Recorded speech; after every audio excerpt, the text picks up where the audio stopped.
Welcome back to another episode of RecTalk. I'm your host, Nitin Sharma, founder of RecTools.io. RecTools, as you know by now, is the only whole-of-market directory of all your recruitment suppliers in one place. Whether you're a talent acquisition team leader, whether you are a recruitment business owner, whether you work in recruitment and you want to find out more about some tech that could leverage your business and help you improve the output, get onto RecTools.io. It's free to use today, tomorrow, and will always be for our users. You'll notice again, I'm at a different place. This time I have the pleasure of being in the lovely city of Glasgow and being hosted by my fabulous guest today, who is CEO of Firefish Software, and that's Wendy McDougall. It is McDougall, isn't it? You got it right, yes. It's McDougall, well I always done. get it wrong. It's a Mick, not a Mac, but I'm not that fussy, so it's all right. Did I say Mac? Right. No, I did it right. You did it right, you're all so, good. Wendy McDougall, CEO and founder of Firefish Software. First of all, Wendy, thank you so much for having me. And for hosting me and on this busy Monday with the office as buzzing as it is. There's literally nobody here. They all work from home. It's a Monday. There's it gets a wee bit busier on a Tuesday, Wednesday, Thursday. But on Monday, I can understand everyone. Week before Christmas and stuff like that. I got here and it was like, the lights are all off. Have I got the right day? So, no, look, I appreciate you giving me your time. I know it's been an incredibly busy year for you. The thing I wanted to kind of go through today was essentially kind of one of the biggest issues I find that recruitment business owners have is not utilizing their CRM as effectively as they could do or they should do, right? There's a lot of functionality hidden within any recruitment CRM. There's a lot of things that recruitment business owners are maybe not aware of or are not leveraging in the right way. Yeah. So I figured, what better person to ask than yourself to go, like, how do I turn the tide for my recruitment business? This year's the 2024 has been a very up and down year for a lot of agencies, and I just wanted to understand a bit more about kind of some of the features that maybe we're not using in our CRMs. Yeah, cool. And listen, thanks so much for coming to Scotland and welcome to the aquarium as well.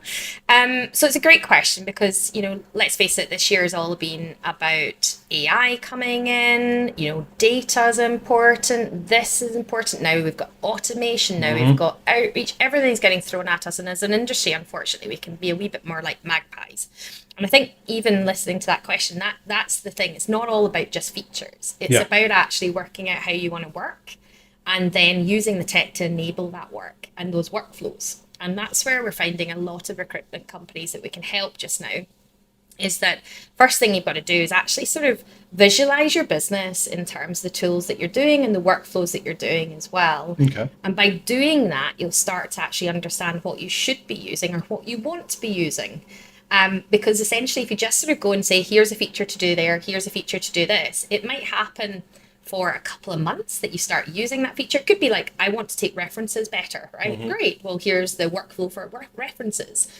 But is that actually going to be something that you bed in for next year? It's not until you actually work it into your workflows and your processes, and you actually decide that's a KPI that you want to then monitor, put it into your reports and everything else. So it's a whole way through in terms of actually working out, how do you want to run your business? What outputs do you want to focus on?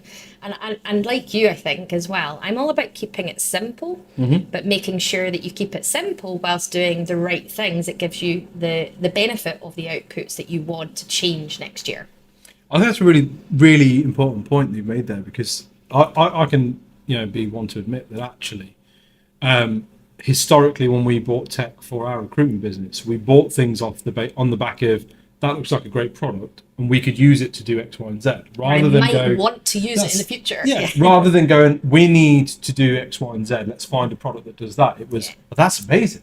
Oh, I'll do that. And I think that's where maybe the common issue that's in the RecTech space at the minute of kind of an over bloated tech stack is maybe coming from, where they're not really looking at, like you said, a really, really important point there, which is, what do I actually want to do as my recruitment business? What is the workflow that we want? And then let's find solutions or find the features within the tech stack we're already paying for that can feed into that. By all means, understand when you're demoing software or looking at your current existing CRM, and be aware of what it could do in the future, but don't purchase on that could do. purchase and what's going to make a difference now. It's getting a lot easier to move. It used to be, gosh, I never want to move my bank one of these days, and you never would. But it's actually okay. The bank now do it all for you if you did want to move. So that's exactly the same in terms of actually moving CRM has got easier, right? And we want to actually make that a lot easier, because that's one of the hurdles and the biggest barriers. It's not that I lose business to competitors. It's actually that people stay put. And they think, oh, I'll just hold off. It feels like too much hassle. It feels like too much hassle. You're absolutely right. And so actually now, though, vendors are making that they should be. I know we are making that process an awful lot easier, and you can be done and dusted, fully start. But historically, it's always been expensive to do it, though, hasn't it? That data transfer. I don't know. I mean, I'll be honest. $5,000, you get full data migration with us. I don't think that's an expensive process with us doing the majority of the work. I think other vendors potentially, but I don't know. I don't think that is a huge cost. Do you think it depends on how much you value your data?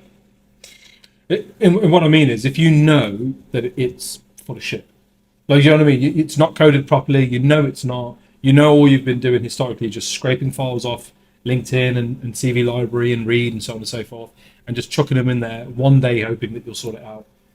And then you're faced with okay, well, we'll move that for you. Do you know what I mean? Because if you would say to me, okay, I can move all of your data, which is cleansed, it's been, it's coded up properly, every candidate in there has everything that they're supposed to have. Every client in there has got everything they're supposed to have. Well, £5 bargain. Absolutely, please do that for me. Do if you were to ask me that about 6 months ago, I'd say, yeah, that's definitely a consideration. Maybe you don't need to move all your data, and ultimately data is not the problem. It's all out there, but it's actually exactly as you were saying. How valuable is that data? But this is where you can get hit by AI, because actually now having, if you think bad data or just a whole heap of data that you don't find is very valuable, overnight that becomes valuable with data enrichment. So actually, where we're heading in the next 6 months is a company that might have 10,000 candidate records that hasn't got that much information on and everything else. You're going to be able to sort of go overnight and enrich that whole data so it becomes more valuable. So I think the challenge next year is actually about what data do you want to keep? Yeah. And actually having sort of good, valuable data will allow you to make better decisions on what you want to keep and what you want to get rid of. Rather than just deciding there's nothing of value in there because I just haven't been using it, I've just scraped it off job boards, I'm just going to start again. There will always be value in that data. It's about getting that data up and then sort of looking at it. That value out, though, isn't it? Yeah. Really? Yeah. Then looking at actually, and that goes down to basic sales tactics, isn't it? Who do you want to deal with next year? What's your ICP? How do you want to then sort of categorize that and then look at your data and then start to cleanse that and get rid of the other stuff? Okay, no, that's fair. That's fair. And I suppose the other side of it is that again, using automation, you can take that data, put it into an automation workflow, and actually reach out to, whether it's candidates or clients, we actually reaching out to them and creating touch points where you're like, okay, how engaged are these people?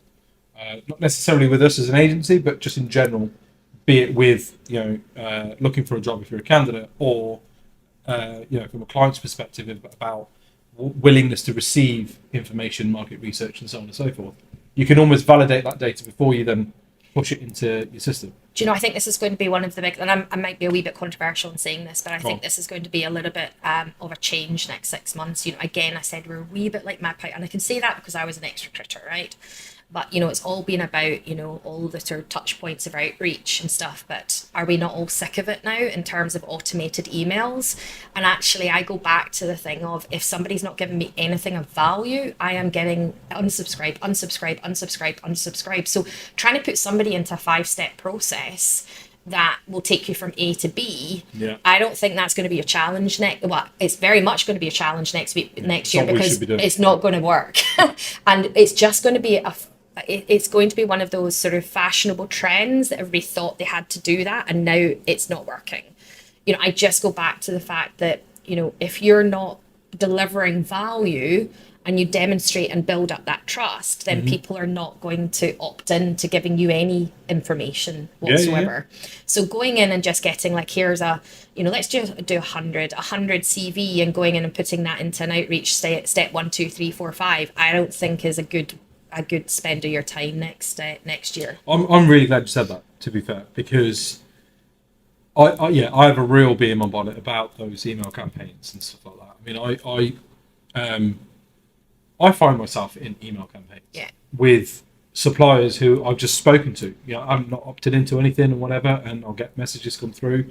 What I find most fascinating about it is the fact that how many of them end up in junk or unfocused inbox at best case scenario, right? And it's almost like the rules have changed in terms of how these kind of emails are distributed and stuff, and you're just almost ruining your domain strength. There's a lot to kind of unpick within that.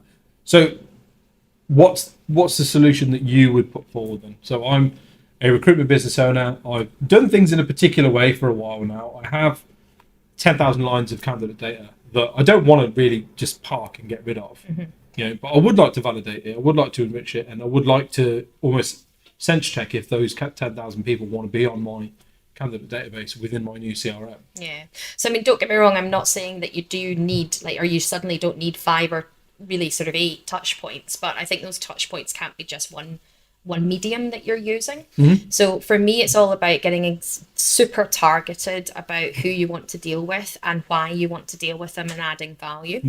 I then think you have to build up a number of different assets that deliver value to that particular target market. And your goal then is to get an in-person meeting so that you can actually start to, get to know that person. I did I've done some really good stuff in terms of with Brad Shackleston throughout as well, and winning new business. And really, there's some stats there. It's like 80% of customers now will reach out to you when they want to do business, and they will have got to know you. And the first person that reach out is somebody that they want to do business with. So if you think about that, right, and how you have to get basically your sales process is eliminated if you were going outreach, because essentially you've got to build up that sales process so that they come to you for that piece of business. So, my recommendation is actually analyze that sales process and look at the different touch points that you've got and actually decide, are you providing value at each of those steps? In order to them to come to you when the decision is right.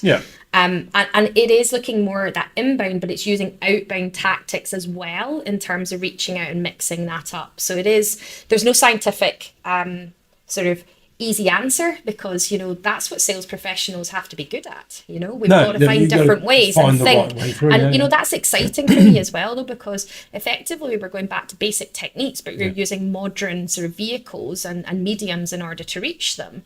And AI is not going to be able to do all of that, right? So that also says that we've got a purpose here in life, and we've got a purpose here to build that trust, deliver value, and that business will come to you. I'm going to put you on the spot now. Is recruitment still a sales job? I don't think recruitment has ever not been a sales job. I think there's elements in sales throughout everything we do in recruitment, whether or not that's selling the job to a candidate, that's selling yourself to why a company should use you as a recruiter, whether or not that is positioning an advert in terms of content. I think there's sales tactics throughout the whole of the recruitment process, and that hasn't changed. But I definitely think that what has changed over the duration of the last 15, 20 years is how much marketing has also influenced that, and really looking at all the data and how you analyze what works and what doesn't work. Okay.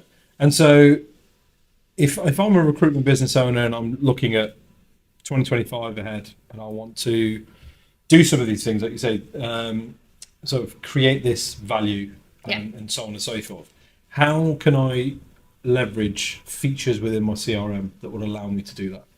What things are there that I maybe am missing the trick on or haven't even thought about? Dead easy one, right? Just go and get your customers and actually put them into some sort of structure. So look at the companies that you have. First of all, analyze your jobs, right? Where have you actually placed jobs?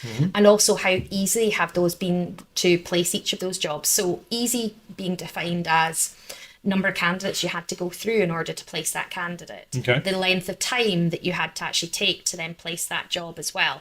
Give all of them a bit of a metrics. That will really help you to understand what type of jobs you're actually connecting with, or on the flip side, what type of clients you're connecting with. So that's also going to help you in terms of, were they private? Did they have an HR person? And you'll see trends in that data to understand what you connect well with, and then go and build that sort of more similar companies around it. So, you should have, for example, give me companies that are similar to this. Okay. And then that allows you to then get a group of companies that you're going to be targeting.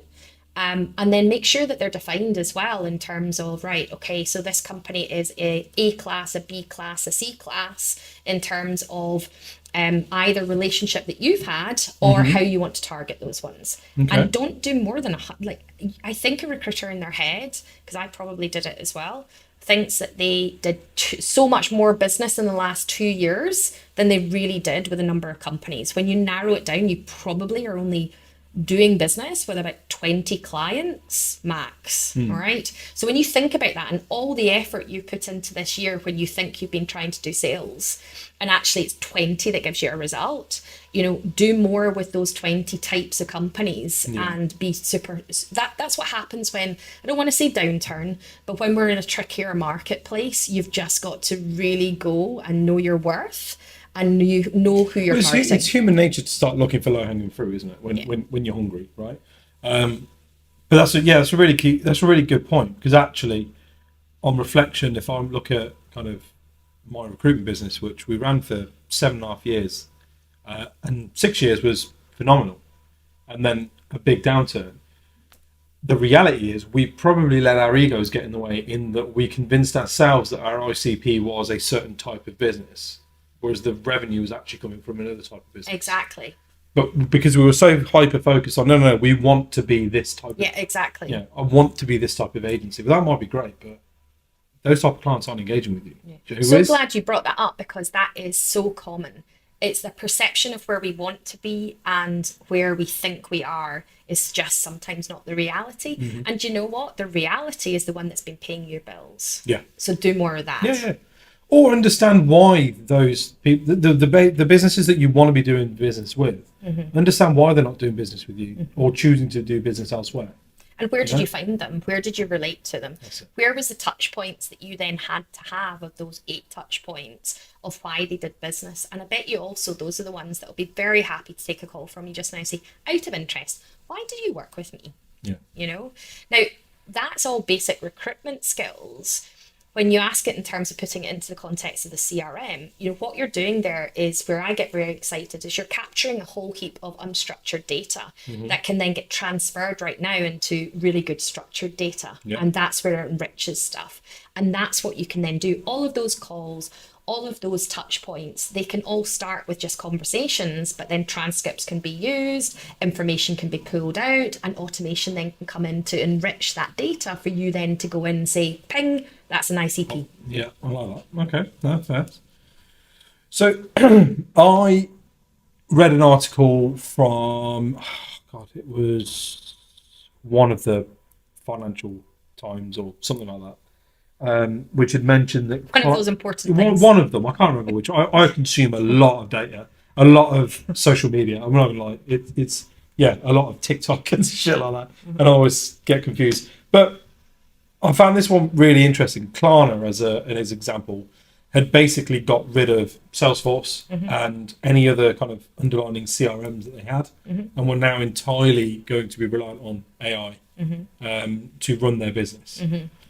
And the question that was proposed in this was, is this the death of the CRM? Are we at a point now where just a CRM that's kind of pulled in a bit of AI because it can write a fancy job advert or something, that's not quite enough. There's a lot more it can do, that kind of thing, right? Are you guys worried? You obviously disagree with that statement, but what's your counter to that?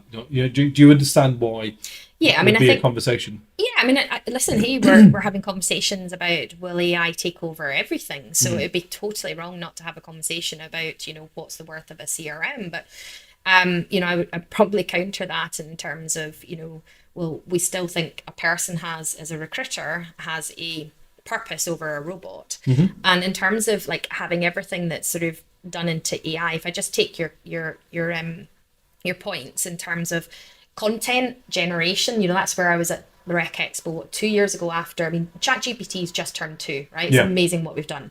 So when I did my first presentation in February about how it was going to transform, that was all at content level, right? So that's been the first easy thing that we've seen as AI coming in and then generating content. And of course, that's not enough. Right. Then it's going into actually your matching. And now we're going into agents where it's actually going to start to tell you what to do. So even if you went over, I think you've got two approaches here. You've got, AI that's just sort of unstructured data. You're still going to have it structured in some sort of format for you to be able to use it. Somewhere to, right? Yeah. So for me, that's effectively where CRMs are going, is like we can take data from multiple different sources, as long as we're the main one source of truth that provides structure to how you want to interpret that. Because ultimately, remember, as a recruiter, you have to give the context as to how you want to use that data. And if you give the context over to that sort of structure, then you can start to use it and train it in the way that you want to be using it. So I kind of see a CRM as hold all here for the context and using AI to give you the structure around it. I mean, it's like saying, okay, do you think Spotify is dead then as well? Because essentially Spotify is a CRM for all of the different artists for you to then consume music. And Spotify is effectively using, machine learning, similar learning, etc. already. I mean, it's giving you your unwrapped, it's giving you your, hey, if you looked at this one, you might like X, Y, Z. That's where we're learning in terms of your context of what you enjoy in music. I would say that Spotify. So it's almost a redefinition of what we consider a CRM to be, whereas it used to be just somewhere to store. It now is. No, I'm with you. Okay. All right. Fair enough. And so, how do you see sort of the next 12 months, so 2025? How do you see that playing out with all the changes that are happening legislation wise? With the challenges that have kind of been presented in 2024, but also the opportunities that are now on the table with things like international expansion, being able to recruit in multiple different markets and countries and so on and so forth. Where do you see kind of the next 12 months going? Yeah, I hate to say it, for the recruitment sector, it's still another interesting 24 or 12 months ahead of us. And I think what's going to make it really interesting is we're always on a cycle with our TA friends. So, whatever happens is, in a good market, TAs go up in terms of they try to do things more direct, and agencies then have to balance with that. Unfortunately, as I'm sure your audience will be aware, that there has been lots of redundancies in the TA market. So that then puts a balancing out in terms of, right, okay, so the agencies are going to be needed there. However, what's now going to happen is that you've actually got candidates using AI to answer jobs. You've got recruiters using AI to advertise jobs. So you've really got an AI assessing an AI. So actually, I'm super excited for the recruitment market, because the recruitment market is going to be needed for actual proper verified candidates. So we're going to need to go back. I think that the recruitment market, the ones that are positioned really well, that have got their organization in terms of they've got their workflows, they know what they're doing, they've got their product sorted. If they can come back and say, hey, these are my trusted contacts, these are my candidates that I have actually verified, I've worked with them before, and these are the ones I'm putting through. And you should be able to get more value for your buck in terms of your margin there, easily there, because essentially what's going to happen is the corporates and your clients are going to get absolutely overwhelmed by adverts or by candidates that all look perfect and all match the adverts. So how are they going to be able to then sort out? The TA tech is going to really focus on trying to assess and using AI to assess, to narrow that like 200 people in 24 hours down to the best 10, right? But they still don't know if that is the best 10. So actually in the recruitment agency market, if we can cotton on to this and think about this, they can guarantee the best 3 or the best 4, but charge more for it this time round, guys. Yeah. What an opportunity to move to retained. Yes. And to push your rates up. Totally. By being able to go, we validate. Totally. And the other thing is we've lost a lot of our, friends and companies in the market this year. There's been a lot of recruitment companies that have just either thrown in the towel or they've just decided it's too hard, and for whatever reason, they've exited out of the recruitment market, which is a real shame. But that means that, the best survive, the best that want to keep going forward, that have still got that energy. And now is your time to really come back. And we all know that when things get tough, it comes back even better. No, I completely get that. That's good. That was really, really insightful. I appreciate that. Any closing thoughts? Anything you want to sort of talk about? Anything that Firefish are doing that you guys want mentioning out? Yeah, well, gosh. Because there's a lot of stuff going on with you guys right now, right? Yeah, we've had the luxury. I think everybody, hopefully your audience is aware that, we had bootstrapped the business for a good 10 years to get where we are, but last year we took investment. So we've been in a really nice position in terms of this year where we've been able to really double down on our product, reinvest in the product. So a lot of those features, and AI has been very close to me. I've seen it, coming in when it did, and I knew it was going to transform. So, we're already looking at that data enrichment, using that data and putting it into workflows. So I think from that point of view, I suppose if you haven't seen Firefish in the last 2 or 3 years, you'll be amazed at where we are right now. I think the people we've got 2 employees that have just come back, and they had a couple of years, they'd gone somewhere else and came back, which is lovely. And they've just gone, oh my God, I can't believe what the product's done. Yeah. And the partners and the open source in terms of our API that everybody can then actually tap into, that's been a big change for Firefish. So I think probably whatever you thought of Firefish, we've grown to this stage, next year's are going to be a really exciting year for us, and come back, revisit, and have a look at what we're up to, because it's pretty cool. That sounds good. How do people reach out? How do they book on for a demo? Yeah, so on our website, obviously you can book a demo. You can come out through to me in LinkedIn. All our guys are and girls are all online. Just see the red anywhere we are. But feel free to either reach out on LinkedIn, or you can come in through our website. Just book a demo, and one of our guys can have a chat to you. And even if it's just a case of I don't know where to start, and I would just like to be able to map out. I've done an awful lot of consultation processes. We do it for free as well. That just maps out where you are in your digital transformation for AI to get ready and thinking for next year. No obligation to have a demo, but we'll work that out, and you can start to see where the bottlenecks are and what you could be doing a little bit better. Happy to get on that basis as well. That'd be incredibly valuable, I know, for a lot. So that'd be really good. Yeah, it has been. It's been a really nice service actually to offer, and quite sort of satisfying when you're actually doing that. And if they take you off what afterwards, great market research from your perspective as well. So if you're offering that service out, you talk about the value piece. Yeah, that's what that is, right? It is. You'll be able to put the minds at rest of those who are maybe a bit anxious that they're behind on their transformation journey. Actually, well, no, we've seen this happens a lot. Don't worry. Yeah. And equally, those who are maybe just need that validation that no, you're miles ahead of where you should be actually compared to everyone else that we've spoken to. You've embraced the right things at the right time. There's a lot of people more overwhelmed, I think, by it rather than sort of where am I on it? I think everybody's overwhelmed. So just being able to piece that down into the different units and then think about, okay, well, this is the part that's going to be that low-hanging fruit that you can start now and get the best result on it. Sounds good. I appreciate that. Look, I want to thank you very much for inviting me. This has been really, really useful. Guys, that's it for another episode. New episodes drop every Wednesday. We shall see you again next week. Thank you for watching. Thank you. Thanks for that. That was good. Pleasure.